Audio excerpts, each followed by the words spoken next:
నమస్తే, నేను మీ రాజశేఖర్. ఇవాళ రాష్ట్రంలో ట్రెండింగ్లో ఉన్నటువంటి టాపిక్లు ఏమిటంటే ఇక కల్వకుంట్ల కవిత ఎమ్మెల్సీ మొత్తానికి కొత్త పార్టీ జూన్ 2వ తారీఖున ఆవిష్కరించబోతుందని, ఇక ఘోష్ విచారణ ఏదైతే ఉందో ఆ విచారణ నుండి కేసీఆర్కు నోటీసులు పంపించడం, 5వ తారీఖున విచారణకు రమ్మని పిలవడం, ఇదొక సంఘటన. ఇకపోతే కేటీఆర్కు నోటీసులు.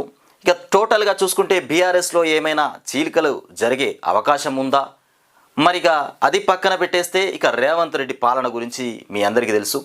ఇక రాష్ట్రంలో ఈ టాపిక్లు అయితే మొత్తానికి లేవనెత్తినటువంటి అంశాలు. ఇక వార్తల్లోకి వెళ్దాం మనం. ముందుగా వెలుగు దినపత్రికలో చూసుకుంటే వచ్చినటువంటి వార్తలు. ఒక రేవంత్ రెడ్డి ఫోటో అయితే బ్రహ్మాండంగా ఉంది, దాని గురించి మనం వివరిద్దాం. ఇకపోతే హైకోర్టు సీజేగా జస్టిస్ ఏకే సింగ్, మొత్తానికి ఆ హైకోర్టు సీజేగా జస్టిస్ ఏకే సింగ్ మొత్తానికి కేంద్రానికి సిఫార్సు చేసినటువంటి సుప్రీంకోర్టు కొలీజియం. ఇక ప్రస్తుతం త్రిపుర సీజేగా పనిచేస్తున్నటువంటి ఏకే సింగ్, ఆయన ప్రస్తుతానికి త్రిపుర సీజేగా పనిచేస్తూ ఉన్నారు. తను ఇప్పుడు హైకోర్టు సీజేగా పనిచేయడానికి మొత్తానికి సుప్రీంకోర్టుకు కొలీజియం సిఫార్సు పంపినారంట. ఇక తెలంగాణ నుంచి మద్రాసుకు జస్టిస్ వినోద్ కుమార్ బదిలీ అయిపోతున్నారు. తెలంగాణలో ఉన్నటువంటి వినోద్ కుమార్ మద్రాసుకు బదిలీ అవుతున్నటువంటి నేపథ్యంలో జస్టిస్ ఏకే సింగ్ మొత్తానికి తెలంగాణ హైకోర్టుకు హాజరవుతున్నటువంటి అంశం. ఇక బాధ్యతలు తీసుకుంటున్నారు. ఇకపోతే తెలంగాణ హైకోర్టు ప్రధాన న్యాయమూర్తిగా జస్టిస్ ఆపరేష్ కుమార్ సింగ్ ఏకే సింగ్ను కూడా నియమించాలని సుప్రీంకోర్టు మొత్తానికి కొలీజియం ప్రతిపాదించింది. ఈ మేరకు బుధవారం కేంద్ర ప్రభుత్వానికి కూడా సిఫార్సు చేసింది. కేంద్ర ప్రభుత్వానికి కూడా సిఫార్సు చేసినారంట. ఎందుకంటే ఈయనను పంపించాలంటే కేంద్ర ప్రభుత్వానికి మొత్తానికి సిఫార్సు చేయాలి. జస్టిస్ ఏకే సింగ్ ప్రస్తుతం త్రిపుర హైకోర్టు ప్రధాన న్యాయమూర్తిగా ఇప్పుడున్నారు. ఇప్పుడు తెలంగాణకు రాబోతున్నటువంటి ఏకే సింగ్. ఇక ఆ వార్తల పక్కన పెట్టేస్తే ఎలాంటి టీ ఇదేంటి అనేటువంటి క్వశ్చన్ మార్క్ మనం ఇక్కడ చూస్తూ ఉన్నాం. ఎలాంటి టీ ఇదేంటంటే మేడిగడ్డ ఏదైతే మేడిగడ్డలో పిల్లర్స్ కుంగిపోయి ఉన్నాయో వాటి మీద మొత్తానికి రాజకీయ చర్చనైతే గట్టిగా జరిగింది. ఎందుకంటే అసెంబ్లీ ఎన్నికల కంటే ముందు నుండి అసెంబ్లీ ఎన్నికలు అయిపోయి మొన్నటి వరకు కూడా ఈ కాళేశ్వరం ప్రాజెక్టు, ఈ మేడిగడ్డ దీనిపైన చర్చలు గట్టిగానే కొనసాగినాయి. దాన్ని పట్టుకొని కేసీఆర్ను మొత్తానికి నింద మోపాలే, కేసీఆర్ను దిగజార్చాలే అనేటువంటి ప్రయత్నం మీద అటు బీజేపీ కాంగ్రెస్ రెండు కూడా ఒక మూటిలాగా పనిచేసినాయి. ఇక చివరికి ఈ కాళేశ్వరం ప్రాజెక్టు మేడిగడ్డ ఏదైతే పిల్లర్లు కుంగిపోయినాయో దాని మీద రాష్ట్ర ప్రభుత్వం ఏదైతే కమిషన్ ఏర్పాటు చేసిందో ఆ కమిషన్ నుండి కేసీఆర్కు అట్లాగే ఈటల రాజేందర్కు హరీష్ రావుకు నోటీసులు పంపించారు. ఇక 5వ తారీఖున కేసీఆర్ను విచారణకు హాజరు కావాలని చెప్పినారు. ఘోష్ కమిషన్ చెప్పినటువంటి అంశం. మరి కేసీఆర్ హాజరవుతాడా, మరి ఏం మాట్లాడతారో చూడాలి. ఇకపోతే మేడిగడ్డ అయితే ఇంకొక విషయం ఏంటంటే ఈ పిల్లర్ని, ఈ మేడిగడ్డ ఏదైతే కుంగిపోయింది, డ్యామేజ్ అయిందని చెప్తా ఉన్నారో దాన్ని రిపేర్ చేస్తే ఒక 3-4 రోజుల్లోనే రిపేర్ అయిపోతుంది. గట్టిగా చేస్తే ఒక వారం అనుకోవచ్చు, వారంలో రిపేర్ చేయొచ్చు. దాన్ని రిపేర్ చేసి రాష్ట్రానికి నీళ్ళు అందియాల్సింది పోయి ఏదైతే కుంగిపోయిందో పర్రెలు వచ్చినాయో ఆ పర్రెలను పట్టుకొని వీళ్ళు రాజకీయం చేస్తూ ఉన్నారు. రాష్ట్రాన్ని ఎండబెడుతూ రాష్ట్ర రైతాంగాన్ని మొత్తానికి భ్రష్టు పట్టిస్తూ రాజకీయం చేస్తూ ఉన్నారు ఈ కాళేశ్వరం ప్రాజెక్టు మీద, ముఖ్యంగా కాంగ్రెస్ ప్రభుత్వం. ఇకపోతే మేడిగడ్డ బ్యారేజీ కుంగిపోవడం కండ్ల ముందే కనిపిస్తున్న నిర్మాణ సంస్థ బుకాయింపు. ఇది వెలుగులో రాసుకొచ్చినటువంటి అంశం. ఎందుకంటే మేడిగడ్డ కుంగిపోయింది, పిల్లర్లు విరిగిపోయినాయి, అయినా కూడా నిర్మాణ సంస్థ బుకాయింపు చేస్తూ ఉన్నారట. ఏం బుకాయింపు అంటే ఏం కాలేదు, మంచిగా ఉందని బుకాయింపు చేస్తుందని వాళ్ళు మాట్లాడుతూ ఉన్నారు. ఇది ఎందుకంటే ఈ పత్రిక గురించి మీకు తెలుసు, ఇది రేవంత్ రెడ్డి గారికి సన్నిహితంగా పనిచేస్తూ ఉంటుంది. కేసీఆర్ అంటే అసలు వెలుగు దినపత్రిక పడేటట్లేదు. కేసీఆర్ అంటే వెలుగు దినపత్రిక, బీఆర్ఎస్ పార్టీ అంటే ఇది ఎప్పుడు కూడా సక్కంగా రాసుకొచ్చిన రాతలే లేవు, ఎప్పుడు అపోజిటే. ఇక లోపాలున్నాయని కూడా తేల్చిన ఎన్డీఎస్ఏ రిపోర్టేనే తప్పుపడుతూ ఇరిగేషన్ శాఖకు లేఖ రాసినారంట. NDSA report ఇచ్చినారంట లోపాలున్నాయని. మరి బీఆర్ఎస్ వాళ్ళు చెప్తా ఉన్నారు ఎన్డీఎస్ఏ రిపోర్ట్లో అసలు ఏం లోపం లేనట్టుగానే ఉన్నది రిపోర్టు. ఆ రిపోర్ట్లో అసలు తప్పు జరిగినట్టుగా కానీ ఎక్కడంటే డ్యామేజ్ ఇంకొకటి ఏదైనా ప్రాబ్లం ఉన్నట్టుగా కానీ ఆ రిపోర్ట్లో ఏం లేదని బీఆర్ఎస్ వాళ్ళు చెప్తా ఉన్నారు. మరి మీరేమో ఇట్లా చెప్తా ఉన్నారు. రిపోర్టుని తప్పుపడుతూ ఇరిగేషన్కు లేఖ రాసిరట. మరి ఇది ఎన్డీఎస్ఏ రిపోర్టా లేకపోతే జేబులు నింపుకునే రిపోర్టా? సంస్థ కూడా అట్లే ఉన్నదంట, లంచగొండితనంగా నడుస్తున్నది సంస్థ అని కూడా మాట్లాడిరు వాళ్ళు. జేబులో కాసులు పోసుకొని ఈ రిపోర్ట్ ఇచ్చిరనే మాట కూడా వచ్చింది. ఇక నాడు బ్యారేజీ పనులు పూర్తి కాకముందే కాంప్లీషన్ సర్టిఫికేట్ కోసం ఎలాంటి ఒత్తిళ్లు 2019 ఆగస్టు నుండి ఇరిగేషన్ శాఖకు 3 సార్లు లేఖ. అప్పటికే వరదలతో బ్యారేజీకి నష్టం. ఇక రూపాయలు 150 కోట్ల పనులు పెండింగ్. మొత్తానికి డ్యామేజీలకు రిపేర్లు చేయాలని కూడా ఆ పనులు పూర్తి చేయాలని అధికారులు చెప్పినా పట్టించుకోలే. నాటి ప్రభుత్వ పెద్దల సహకారంతో అండర్ టేకింగ్ లేకుండానే కాంప్లీషన్ సర్టిఫికేట్ తీసుకున్నటువంటి సంస్థ. ఇకపోతే అదే ఏడాది జనవరిలోనే 159 కోట్ల విలువైనటువంటి బ్యాంక్ గ్యారంటీలు వెనక్కి. కొన్ని లోపాలు కనిపిస్తున్న ఎన్డీఎస్ఏ రిపోర్టును తప్పుపట్టడం పైన అధికారుల ఆశ్చర్యం అంటూ కూడా ఇక్కడ చూస్తున్నటువంటి అంశం. ఇకపోతే నాటి ప్రభుత్వ పెద్దల సహకారంతో అండర్ టేకింగ్ లేకుండానే కాంప్లీషన్ సర్టిఫికేట్ తీసుకున్నారట సంస్థ వాళ్ళు. ఈ రాతలు నమ్మాలా? మరి బీఆర్ఎస్ వాళ్ళు చెప్పే మాటలు నమ్మాలా? ఈ రాతలు నమ్మాలా? మరి ఎవరి నిజం ఎవరిది అబద్ధం? ఎన్డీఎస్ఏ ఇచ్చిన రిపోర్టే తప్పుడు రిపోర్ట్ అని చెప్తా ఉన్నారు.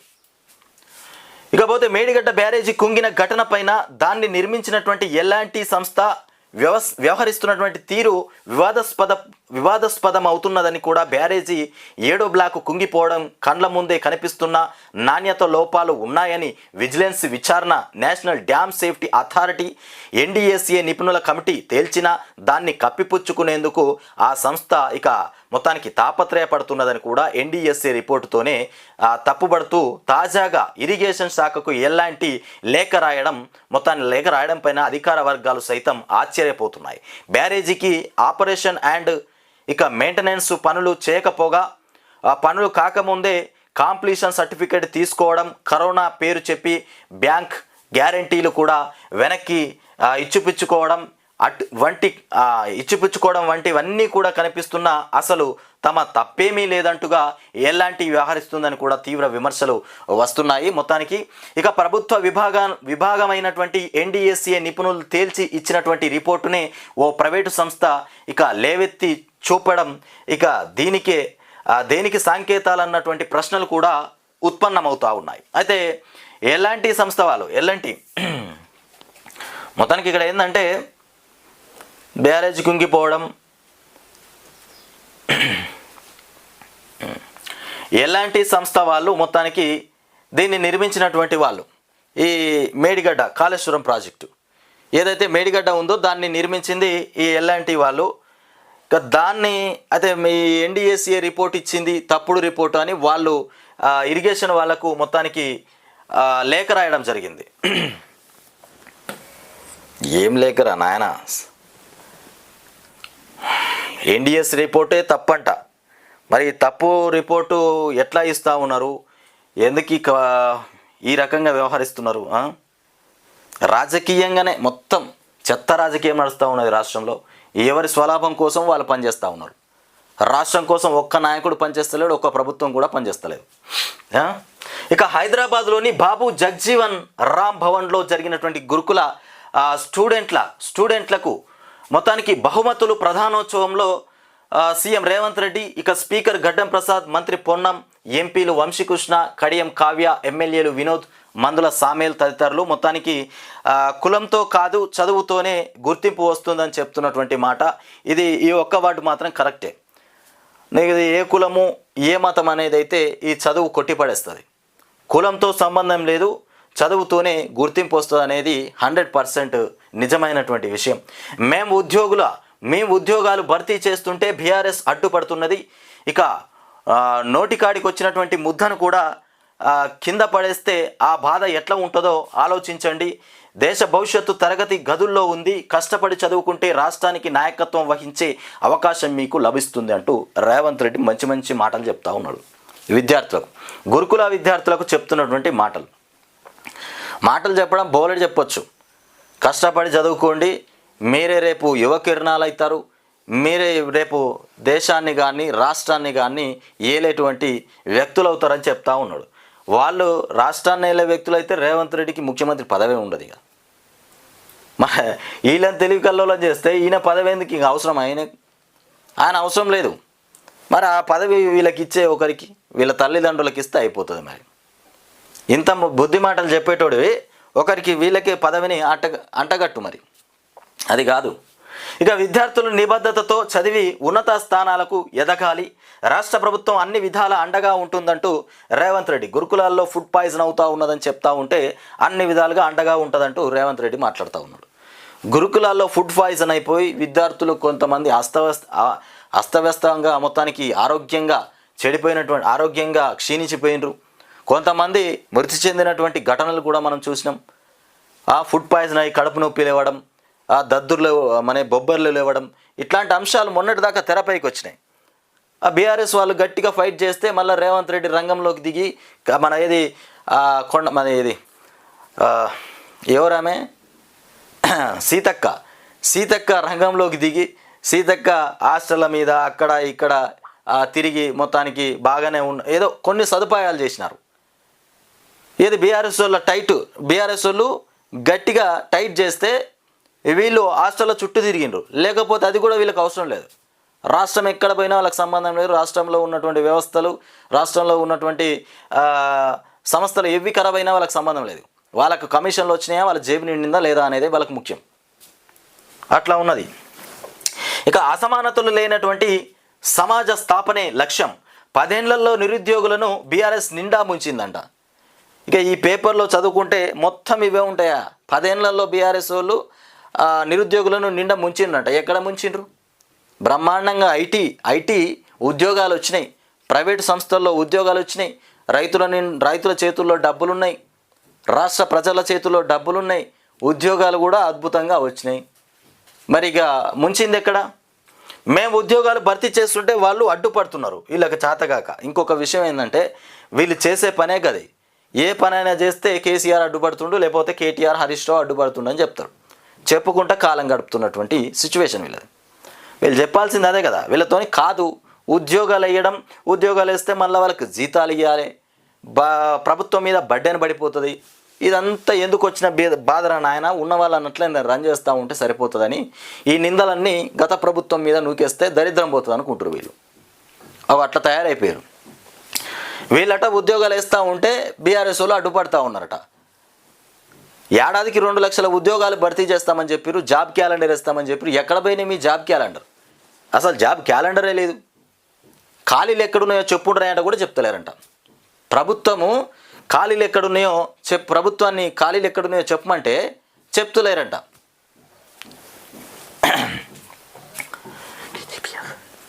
ఇక విద్యారంగంలో సమూల మార్పులు చేస్తున్నాం, ప్రభుత్వ స్కూళ్ళల్లో నాణ్యమైనటువంటి విద్య అందిస్తామని కూడా వెల్లడి, గురుకుల విద్యార్థులకు బహుమతుల ప్రధానోత్సవానికి హాజరు. ఇక స్కూళ్ళు ప్రారంభమవుతున్నాయి కాబట్టి ఇక విద్యార్థుల దగ్గరికి పోయి మొరబెట్టుకుంటా ఉన్నాడు.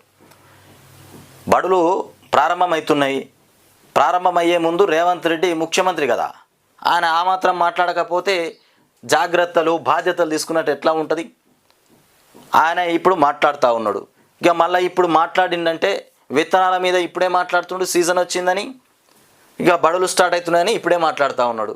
మధ్యలో తనకు అసలు ఈ రైతుల గురించి అవసరం లేదు, విద్యార్థుల గురించి కూడా అవసరం లేదు. ఇక తర్వాత వీళ్ళ మాటలు మాట్లాడిన తర్వాత ఇక వెనక నుండి మళ్ళీ బ్యాగులు మోసే పని మీద ఉంటాడు. ఇక ఇప్పుడు ఇదే పని.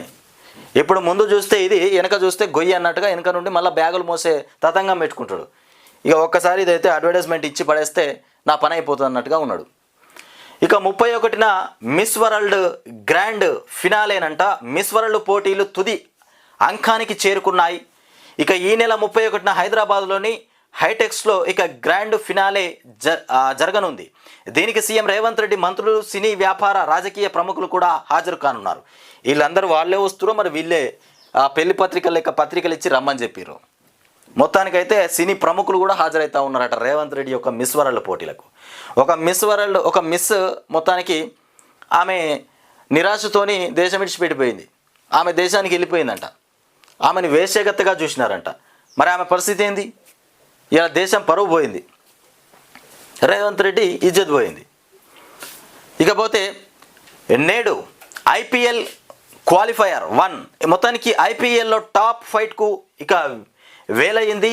Punjab Kings Royal Challengers Bengaluru మధ్య మొత్తానికి గురువారం నాడు క్వాలిఫైయర్ ఇక 1 మ్యాచ్ జరగనుంది. ఇందులో గెలుపొందినటువంటి జట్టు నేరుగా ఫైనల్కు కూడా వెళ్తుందని చెప్తున్నటువంటి అంశం. ఇకపోతే ఐటీ కంపెనీల్లో మళ్ళీ జాబ్స్ కట్ అంట. ఇది రాష్ట్ర ప్రభుత్వం బీఆర్ఎస్ ప్రభుత్వం పోయింది కదా, కాంగ్రెస్ ప్రభుత్వం వచ్చింది. ఇప్పుడు నేను చెప్తానే ఉన్నా, ఐటీ రంగాల్లో కూడా ఉద్యోగాలు వెనుకబడిపోయినాయి. ఐటీ సెక్టార్లో మళ్ళీ ఉద్యోగాల కోతలు మొత్తానికి మొదలయ్యాయి. మైక్రోసాఫ్ట్ మొత్తానికి గూగుల్, అమెజాన్, క్రౌడ్, ఇక స్ట్రైక్, ఐబిఎం లాంటి పెద్ద కంపెనీలు కూడా ఈ ఏడాది దాదాపు 70,000 మంది ఉద్యోగులను తొలగించినటువంటి అంశం. 70,000 మంది ఉద్యోగులను తీసేసిరన్న. మరి ఎందుకు తీసేసిరు? మరి తెలంగాణ రాష్ట్రంలోనే తీసేసిరా, దేశవ్యాప్తంగా తీసేసిరా, మరి ఎక్కడ తీసేసిరు? మొత్తానికైతే మన దగ్గర ఐటీ మొత్తం కుంటుపడడానికి కారణం ఏంది అంటే రేవంత్ రెడ్డి పాలననే. ముఖ్యంగా రేవంత్ రెడ్డి వల్లనే ఇవాళ తెలంగాణ రాష్ట్రంలో ఐటీ మొత్తం చీకట్లోకి వెళ్ళిపోయింది, అంధకారంలోకి వెళ్ళిపోయింది. ఇక కమల్ కామెంట్ల పైన దుమారం. కమల్ హాసన్ మొత్తానికి తెరపైకి వచ్చిండు. ఈయనదేందో మళ్ళా తమిళం నుంచే కన్నడ పుట్టిందన్న నటుడు మొత్తానికి థగ్ లైఫ్ సినిమా ఆడియో ఫంక్షన్లో వ్యాఖ్యలు. కమల్పై మండిపడుతున్నటువంటి కన్నడిగులు మొత్తానికి కన్నడ భాష చరిత్ర ఆయనకు తెలియదంటూ సిద్ధిరామయ్య ఫైర్. కమల్ను రాజ్యసభకు నామినేట్ చేసినటువంటి డిఎంకే చీఫ్ స్టాలిన్. రాజ్యసభకు నామినేట్ చేసిరట కమల్ను. మంచిగానే వచ్చింది అవకాశం, రాజ్యసభకు పోయిందంటే. మొత్తానికి స్టాలిన్ డిఎంకే చీఫ్ స్టాలిన్ మొత్తానికి కమల్ హాసన్ను రాజ్యసభకు నామినేటెడ్ చేసిరట. అరే సినీ రంగాల్లో నుండి రాజకీయాల్లోకి పోతా ఉన్నారు అందరూ. సినీ రంగంలో బోరు కొట్టి రాజకీయంలోకి పోతున్నారు. ఆ స్టైల్ ఏదో డైరెక్ట్గా చూద్దాం అనుకుంటున్నారేమో. ఇక మహబూబ్ నగర్లో ఆర్జీయూకేటీ క్యాంపస్ మొత్తానికి 3 కంప్యూటర్ సైన్స్ కోర్సులకు సర్కారు అనుమతి. ఈ విద్యా సంవత్సరం నుంచే అడ్మిషన్లు కూడా జరగబోతున్నాయట. ఇక బాసరా ఆర్జీయూకేటీ అడ్మిషన్ నోటిఫికేషన్ విడుదల. మొత్తానికి ఈ నెల 31 నుంచి జూన్ 21 వరకు కూడా దరఖాస్తులు చేసుకోవచ్చు.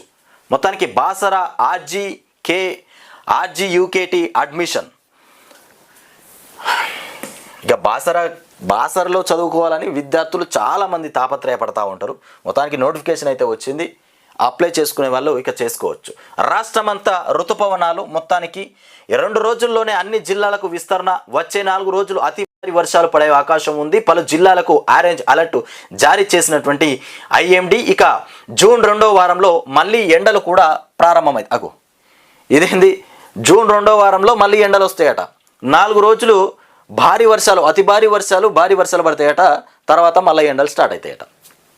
రైతులు చెప్తా ఉంటారు అప్పుడప్పుడు, అరే ముందే వానలు వచ్చినాయి, మళ్ళీ మనం విత్తనాలు పెట్టిన తర్వాత వర్షం పడుతుందో పడదో అని చాలామంది అనుకుంటారు. కానీ నిజానికి అదే, ఇప్పుడు ఋతుపవనాలు ముందే వచ్చినాయి, వీళ్ళంతా దున్నుకాలు దున్నించి ఆయనతో విత్తనాలు పెట్టంగానే మళ్ళీ ఎండలు స్టార్ట్ అయిపోతాయి, విత్తనాలు ఎండిపోతాయి, మొలకెత్తాయి, ఆగమాగం అయిపోతుంది, గందరగోళం అయిపోతుంది. నీళ్లున్నోళ్ళు పంట పండించుకోవాలి, నీళ్లు లేనోళ్ళ పరిస్థితి ఏడారే. ఇంకా రాష్ట్రంలో నైరుతి ఋతుపవనాలు మొత్తానికి చురుగ్గా కదులుతున్నాయని చెప్తున్నటువంటి అంశం. ఇక పంట నష్టపరిహారం 51 కోట్లు విడుదల, నేరుగా రైతుల అకౌంట్లో జమ చేస్తున్నటువంటి సర్కార్. 51 కోట్లు విడుదల చేసినామని చెప్తున్నారు. ఇది నిజమో కాదో తెలియదు.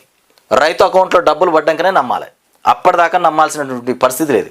ఎందుకంటే ఈ ప్రభుత్వం అంతా అబద్ధపు ప్రభుత్వం, మాటల ప్రభుత్వం అంతే తప్ప ఇంకొకటి లేదు. ఇక ఒకవేళ బనకచర్లకు పర్మిషన్స్ వచ్చినాయంటే మన తెలంగాణ రాష్ట్రానికి అన్యాయం జరిగినట్టే. బనకచర్లతో తెలంగాణకు నష్టం ఉండదని చంద్రబాబు నాయుడు చెప్తా ఉన్నాడు, కానీ బనకచర్లతోని నష్టం ఉంటుందని మన వాళ్ళు చెప్తా ఉన్నారు.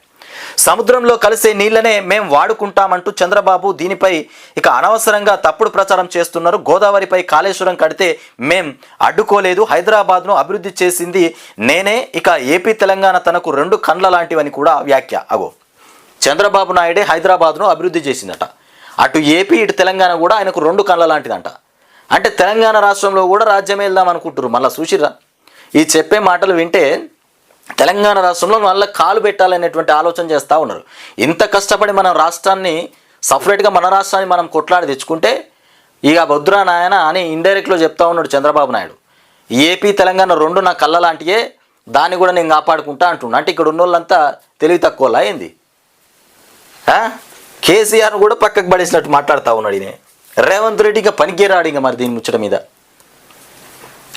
ఇక గుజరాత్ ముంబై నుంచి తేల్చి పిల్లల్ని తీసుకొచ్చి అమ్ముతా ఉన్నారట. గుజరాత్ నుంచి ముంబై నుంచి పిల్లల్ని తీసుకొచ్చి అమ్ముతా ఉన్నారట. ఈ దొంగ ముఠా ఎక్కడ ఉన్నదయా? తాము పెంచుకుంటున్న బిడ్డను తీసుకుపోవద్దంటూ కూడా కన్నీళ్లు పెట్టుకుంటున్న తల్లిదండ్రులు. అరే ఇంత దౌర్జన్యంగా పిల్లల్ని ఎట్లా తీసుకుపోతూ ఉంటారు? ఇది మరీ దారుణం. గుజరాత్ ముంబై నుంచి తెచ్చి పిల్లలు అమ్మకమంట. పెంచిన బిడ్డను తీసుకోపోకని ప్రాధేయపడతా ఉంటే తల్లి ముందే తీసుకొని పోతా ఉన్నారట. ఇక 3 లక్షల నుంచి 7 లక్షలకు విక్రయిస్తున్న ముఠ 3 లక్షల నుండి 7 లక్షలకు అమ్ముతా ఉన్నారంట. ఇప్పటి వరకు 28 మందిని అమ్మేసిండ్రు. ప్లాన్ వేసి మారు వేషంలో మళ్ళీ పట్టుకున్నటువంటి పోలీసులు. మొత్తానికి పోలీసు వాళ్ళు ప్లాన్ వేసి పట్టుకున్నారట మారువేషంలో. 13 మంది అరెస్టు, 10 మంది చిన్నారులు మొత్తానికి రెస్క్యూ. అరెస్ట్ అయిన వారిలో హైదరాబాద్, విజయవాడ, సూర్యాపేట వాసులు. కేసును మొత్తానికి ఛేదించిన సూర్యాపేట రూరల్ సిసిఎస్ పోలీసులు. ముఖ్యంగా ఈ దొంగలు ఎవరెవరు ఉన్నారంటే హైదరాబాద్కు సంబంధించిన వాళ్ళు, విజయవాడ, సూర్యాపేట, వీళ్ళే ఈ 3 జిల్లాలకు సంబంధించిన వాళ్ళు, నగరాలకు సంబంధించిన వాళ్ళే గుజరాత్ నుంచి ముంబై నుంచి పిల్లల్ని తీసుకొచ్చి అమ్ముతా ఉన్నారట. ఇది ఒక పెద్ద దొంగల ముఠ. దాదాపు 3 లక్షల నుండి 7 లక్షల దాకా అమ్ముతా ఉన్నారట. అరే వీళ్ళ వ్యాపారం ఇదేం వ్యాపారం రా నాయన? పిల్లల్ని అమ్ముకదినుడు, మనుషులను అమ్మడం ఇది ఒక కొత్త రకమైనటువంటి వ్యాపారమా?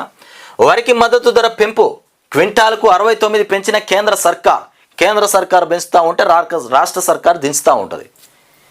ఇక రేవంత్ రెడ్డి ఏమంటాడంటే 69 రూపాయలు నేనే పెంచినా అంటాడు. తెలియని వాళ్ళు ఉంటే ఈ 69 రూపాయలు మేమే పెంచినామని కూడా చెప్తాడు రేవంత్ రెడ్డి. ఆ బోనస్లో కూడా కేంద్ర ప్రభుత్వం సహకారం ఉంటుంది. అసలు మన ఏ రాష్ట్రానికైనా ఏ ఫండ్ రావాలన్నా కేంద్రం ఖచ్చితంగా దాంట్లో కొంత కలిపే ఉంటుంది. బియ్యమైనా, ఉప్పులైనా, పప్పులైనా, దేంట్లోనైనా కేంద్రం డబ్బులు ఇస్తుంది. దాన్ని రాష్ట్ర ప్రభుత్వం మేమే ఇచ్చామంటుంది. ఇలా ఇందిరమ్మ ఇండ్ల కూడా కేంద్ర ప్రభుత్వం సహకారం ఉంటుంది. అందులో వీళ్ళు ఇచ్చేది 2 లక్షలు ఎంతో ఉండొచ్చు. అందులో మొత్తం మేమే ఇస్తున్నాం అన్నట్టుగా డబ్బా కొడతారు వీళ్ళు. అట్లా ఉంటుంది. ఇక ఎంఎస్పి రూపాయలు 2369, మరో 13 ఖరీఫ్ పంటల మద్దతు ధర హైక్. మొత్తానికి కేంద్ర కేబినెట్ కీలక నిర్ణయాలు. రైతులకు వడ్డీ రాయితీ కింద 15,642 కోట్లు. ఏపీలోని బద్వేల్, నెల్లూరు అట్లాగే 4 లేన్ రోడ్డు అభివృద్ధికి కూడా ఆమోదం. మహారాష్ట్ర, మధ్యప్రదేశ్లో 2 రైల్వే లైన్లు విస్తరణకు గ్రీన్ సిగ్నల్ ఇచ్చారని చెప్తున్నటువంటి మాట. ఇక వెలుగు దినపత్రికలో వార్తలు మనం చూసినాం. అవి మొత్తం రేవంత్ రెడ్డి గారికి వత్తాసు పలుకుతూ ఉంటాయి. ఇక హైకోర్టుకు సంబంధించినటువంటి ఈ మాట ఇది అయిపోయింది. ఇదేంటి వరి మద్దతు ధర 69 రూపాయలు పెంపు కేంద్ర ప్రభుత్వం. ఎక్కువ మాంసం ఇచ్చే గొర్రె జన్యు సవరణ ద్వారా సృష్టి చేస్తూ ఉన్నారట. ఈ జన్యు సవరణతోని మొత్తానికి ఒక కొత్త రకమైనటువంటి గొర్రెను సృష్టించి ఎక్కువ మాంసం ఇచ్చే రకంగా దీన్ని పెంచుతూ ఉన్నారట. ఇక పెంపుడు జంతువును మనం తిన్న తర్వాత మనకి పోషకాహారాలు ఎట్లా లభిస్తాయి? తయారు చేసిన జంతువేనా? ఎక్కువ మాంసం ఇస్తేంది, తక్కువ మాంసం ఇస్తేంది. ప్రకృతి పరంగా పెరుగుతూనేమో మనం గట్టిగా ఉంటాం. మందులు పోసి జన్యు మార్పిడి చేసి మన్ను మసానం చేసి పెంచిన దానికి మనకు బలం ఎట్లా వస్తుంది, ఎనర్జీ ఎట్లా వస్తుంది? ఇక ఎక్కువ మాంసం ఇచ్చే గొర్రె సంతతిని జన్యు సవరణ జీన్ ఎడిటింగ్ ద్వారా మొత్తానికి సృష్టించడంలో జమ్మూ కాశ్మీర్లోని Sher e Kashmir University of Agricultural Sciences and Technology మొత్తానికి SKU AST చెందినటువంటి పరిశోధకులు విజయం సాధించారు. ఇది భారత్లో తొలి జన్యు సవరణ గొర్రె అని కూడా చరిత్రాత్మక మైలురాయి. ఇకపోతే అని వారు వివరించారు. గొర్రెల్లో మొత్తానికి కండరాల అభివృద్ధిని కూడా నియంత్రించే మయోస్టాటిన్ జన్యువును కూడా సవరించడం ద్వారా వారు దీనిని సాధించగలిగారు. 4 ఏళ్లుగా సాగినటువంటి ఈ పరిశోధనకు విశ్వవిద్యాలయ పశు వైద్య విభాగం కూడా డీన్ రియాజ్ అహ్మద్ షా నాయకత్వం మొత్తానికి వహించారు. జన్యు సవరణ ద్వారా 30% ఎక్కువ మాంసం లభిస్తుందట. ఇక గొర్రెలు పెంచాలి, మేకలు పెంచాలి అనుకునేటోళ్ళు దీన్ని తీసుకొచ్చుకొని పెంచుకోరు. ఇక మాంసం గట్టిగా వస్తుంది. ఇక చిన్న చిన్న వాటికి గదే ఫుడ్ పెట్టాలి, దీనికి కూడా గదే ఇంత తిండి పెట్టాలి. కానీ దీంతో మాంసం ఎక్కువ వస్తుంది, ధర కూడా ఎక్కువ పలుకుతుంది. అవి 20 పెంచడం కంటే ఇవి 10 పెంచినాయి నయ్యం. ఇక మొత్తంగా ముఖ్యంగా ఏంటంటే యాదవ్స్ మాత్రం దీని మీద దృష్టి పెట్టాలి. ఎందుకంటే వాళ్ళు అదే కదా చేసే పని, గొర్రెలను పెంచుతూ ఉంటారు, అమ్ముతూ ఉంటారు. కాబట్టి యాదవులు తొందరగా ఈ గొర్రెలను తెచ్చుకుంటే ధనవంతులు కావచ్చు. ఇకపోతే మహబూబ్ నగర్లోను ఆర్జీయుకేటి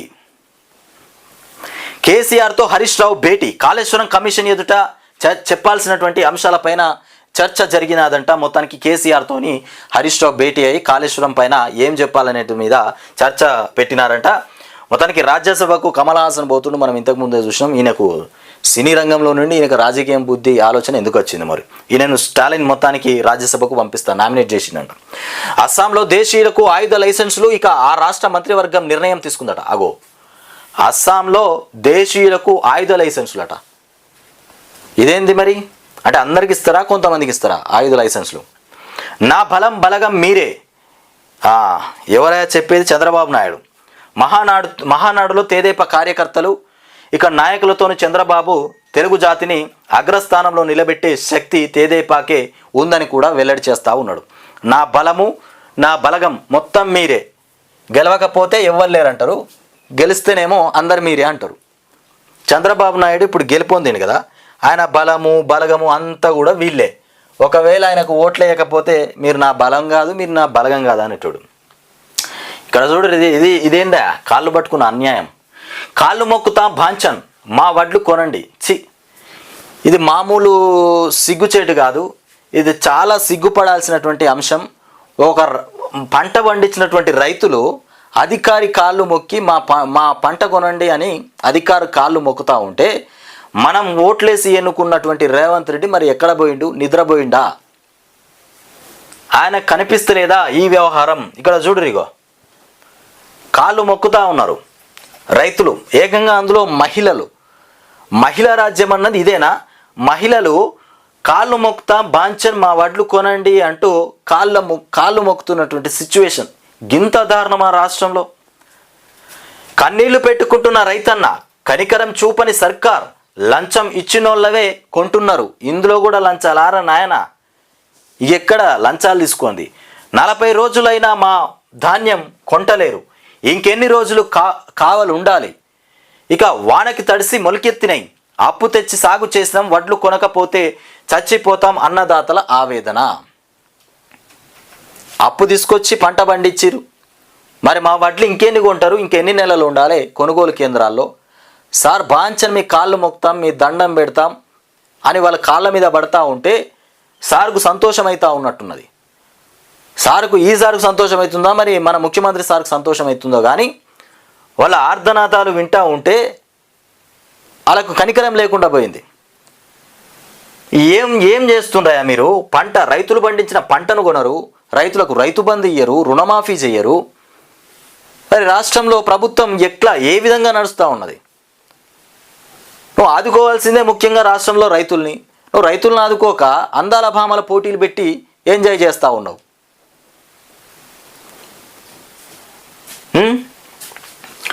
దేశానికి అన్నం పెట్టే రైతన్న దేహి అంటూ కాళ్ళు పట్టుకునే పరిస్థితులు వచ్చాయి.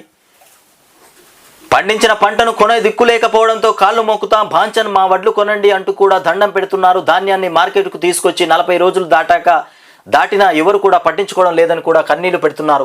ఓవైపు భారీ వర్షాలు కురుస్తుండటంతో వడ్లను కాపాడలేక నానా యాతన పడుతున్నారు. ఓవైపు తడిసి మరోవైపు మొలకెత్తడంతో దిక్కుతోచని పరిస్థితుల్లో అల్లాడిపోతున్నారు, తల్లడిల్లిపోతున్నారు. ఆదుకోవాలంటూ కూడా సారు అంటూ రోడ్డెక్కే పరిస్థితులు కూడా కొనసాగినాయి. ఇది కర్మ. వడ్లు కొనకపోతే చచ్చిపోతాం. బాక్య ఊరుకు ఈరి మహిళ రైతు మొత్తానికి వడ్లు కొనకపోతే చచ్చిపోతాం అనేటువంటి అయినా కానీ వీళ్ళకు కనికరం లేదు. ఈ సారం చూడండి, పొట్ట పెంచిండు మంచిగా. ఈ రైతులు చూడుర్రి, అలా చేతులేమో కాయలు కాచిపోయి వాళ్ళేమో అడుక్కునే స్థితిలో వాళ్ళు కనబడతా ఉంటే, ఈ సారు చూడురిగో మంచిగా సూటు బూటు వేసుకొని ఈ కాళ్ళు మొక్కాలా మనం? ఈయన కాళ్ళు మొక్కాలా మనం? ఇలా దేశాన్ని కాపాడేది, రాష్ట్రాన్ని కాపాడేది రైతు. గట్లాంటి రైతు ఈయన కాళ్ళు మొక్కాలా మనం? ఏం ప్రభుత్వమయా? ప్రభుత్వం రైతుల కోసం పనిచేస్తుందా లేకపోతే దేనికోసం పనిచేస్తూ ఉంది? రైతు లేకపోతే, రైతు పండించిన పంట ఫుడ్ లేకపోతే ఇలా ముఖ్యమంత్రి రేవంత్ రెడ్డి బతుకుతాడా? ఆయనకు ఒక 4 రోజులు బియ్యం బంద్ చేయరి, అన్నం బంద్ చేయరి, 4 రోజులు తెలుస్తుంది. అప్పుడు రైతుల గోస ఏందనేది అర్థమవుతుంది బంధు పెడితే. ఇక పోతే కాంగ్రెస్ బీజేపీ రాజకీయాలే చీప్, కాళేశ్వరం చీప్ క్వాలిటీ కాదు. మొత్తానికి కనీస టెస్టులు కూడా చేయకుండా ఎన్డీఎస్ఏ రిపోర్టు, బీఆర్ఎస్ బద్నానికే తప్పుడు నివేదిక, ఎన్డీఎస్ఏ రిపోర్టు ఎన్డీఏ అని పిలవడంలో తప్పు లేదు. మొత్తానికి ఈ రిపోర్టును కూడా ఎలాంటి తిరస్కరించడం, వాటికి చెంపపెట్టు కాళేశ్వరం ప్రాజెక్టు తెలంగాణకు జీవనాడి ఎలాంటి తిరస్కరించింది ఈ రిపోర్టును. ఇది తప్పుడు రిపోర్ట్ అని ఇరిగేషన్ వాళ్ళకే మొత్తానికి లేఖ రాసినటువంటి ఎలాంటి ఎన్డీఎస్ఏ రిపోర్టు తప్పుడు రిపోర్టు, ఇది ఎన్డీఏ రిపోర్టు,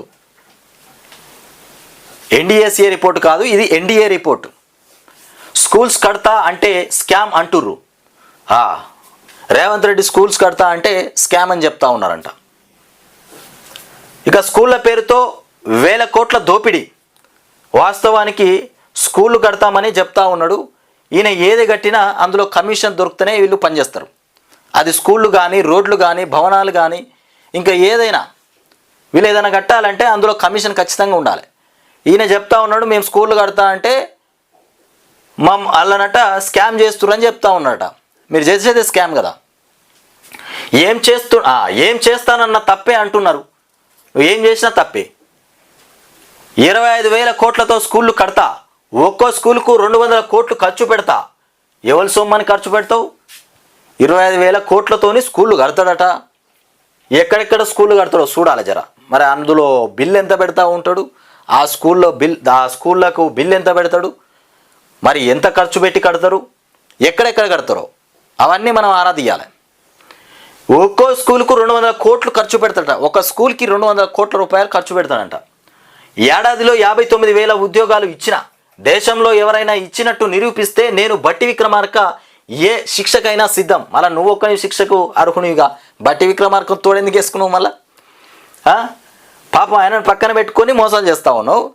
నువ్వు ఒక్కనివే శిక్షకు రెడీ అని చెప్పాలి కానీ నేను మా బట్టి విక్రమార్క ఇద్దరం కూడా రెడీ అని ఎందుకు చెప్తున్నావు? అనవసరంగా ఆయనను ఎందుకు తీసుకొస్తున్నావు మధ్యలోకి? గురుకుల అవార్డుల కార్యక్రమంలో రేవంత్ రెడ్డి ఇక స్కూళ్ళ పేరుతో 1000 కోట్లు దోపిడీ చేస్తూ ఉన్నారు. ఇంటిగ్రేటెడ్ రెసిడెన్షియల్ స్కూల్స్ కూడా పేరిట మొత్తానికి 1000 కోట్లు దండుకునేందుకు కాంగ్రెస్ నాటకం ఆడుతూ ఉన్నది. శంకుస్థాపన లేదు, తట్టడు మట్టి ఇక ఎత్తింది లేదు. నిర్మాణ వ్యయం కూడా మాత్రం కోట్లకు కోట్లు, అంచనాలు పెంచడం కమిషన్ల కోసమే. ఇక ఇదే కాంగ్రెస్ మొత్తానికి మార్కు ప్రజాపాలన. మాజీ మంత్రి హరీష్ రావు చెప్తున్నటువంటి మాట. స్కూళ్ళ పేరుతోని 1000 కోట్లు దోపిడీ చేస్తూ ఉన్నారట. యంగ్ ఇండియా ఇంటిగ్రేటెడ్ రెసిడెన్షియల్ స్కూళ్ల పైన బీఆర్ఎస్ నేత మాజీ మంత్రి హరీష్ రావు స్పందించారు. ఆదిలాబాద్ 24/7/2024 డిప్యూటీ సీఎం బట్టి విక్రమార్క మాట్లాడినటువంటి వ్యాఖ్యలను కూడా ఉద్దేశించి మాట్లాడారు. శంకుస్థాపన చేసింది లేదు, తట్టెడు మట్టి ఎత్తింది లేదు. ఇక నిర్మాణ వ్యయాన్ని కూడా మాత్రం కోట్లల్లో కోట్లు పెంచడం కాంగ్రెస్ పార్టీకే చెల్లిందని కూడా విమర్శించారు. యంగ్ ఇండియా ఇంటిగ్రేటెడ్ రెసిడెన్షియల్ స్కూల్స్కు పేరిట మొత్తానికి 1000 కోట్లు దండుకునేందుకు కూడా కాంగ్రెస్ ఆడుతున్నటువంటి మరో నాటకం ఇది. కాంగ్రెస్ వాళ్ళు ఆడుతున్నటువంటి నాటకం ఇంకొకటి. విద్యార్థులతో టాయిలెట్స్ కడిగిస్తురట. అంటే పనోళ్ళను పెట్టడానికి ప్రభుత్వం దగ్గర డబ్బులు లేవా?